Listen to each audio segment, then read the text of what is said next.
चलिए खबरों की शुरुआत करते हैं। सबसे पहले बीजेपी के प्रशिक्षण शिविर के साथ, जिसका आज दूसरा दिन है और आज 4 सत्रों में संगठन पर केंद्रित ये प्रशिक्षण होगा।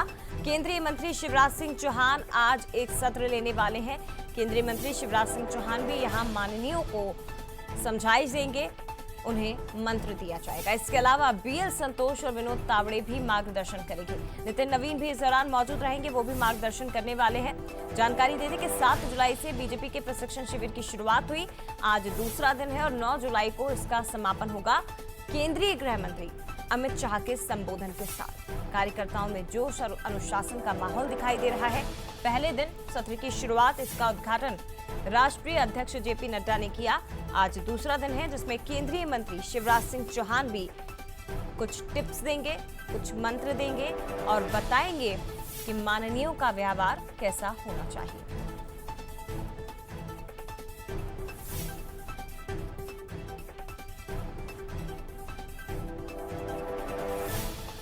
बड़ी खबर है इस वक्त की, एक बार फिर से आपको बता दें, इस वक्त अंबिकापुर मैनपाट में चल रहा है बीजेपी का प्रशिक्षण शिविर और बताया जा रहा है कि पार्टी की रीति नीति किस तरह की और कैसे माननीयों को रहना चाहिए, उनका व्यवहार जनता के साथ किस प्रकार का होना चाहिए।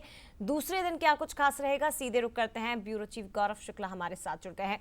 गौरव, बताइए जरा, दिन की शुरुआत माननीयों की किस तरह से हुई है, आज दूसरे दिन क्या कुछ खास रहने वाला है, क्योंकि पहले दिन तो एक लाइन जो राष्ट्रीय अध्यक्ष ने कह दी है कि आपको अनुशासन में ही रहना होगा, आपका व्यवहार जनता के साथ भी और कार्यकर्ताओं के साथ भी अनुकूल होना चाहिए, लेकिन आज दूसरे दिन क्या खास रहने वाला है?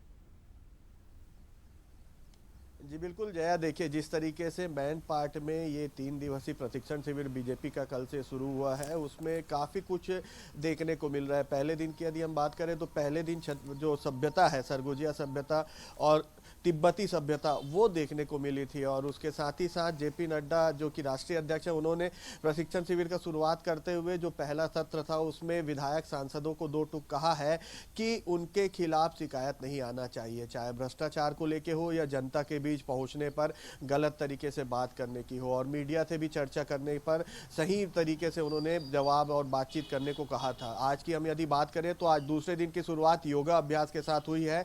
तमाम, चाहे मुख्यमंत्री विष्णुदेव साय हो, संगठन से जुड़े बड़े नेता शिव प्रकाश और अजय जामवाल हो, सभी विधायक, सभी सांसद, सभी मंत्रियों ने आज सुबह योगा अभ्यास से दिन की शुरुआत करी है, क्योंकि योग है तो निर्गुण है, सब ये कहा जाता है, तो उसके कारण आज से योग किया गया। और दिन भर की बात करें तो दिन भर का जो कार्यक्रम है उसमें सबसे पहले यदि देखें तो केंद्रीय मंत्री शिवराज सिंह चौहान यहाँ पहुंचेंगे और लोक व्यवहार और समय प्रबंधन पर संबोधित करते नजर आएंगे। एक सत्र उनका रहेगा। उसके बाद मुख्यमंत्री विष्णुदेव साय का एक सत्र रहेगा जिसमें विकसित छत्तीसगढ़ अवसर और चुनौतियां पर वो संबंध जो अपनी बातें हैं वो रखेंगे।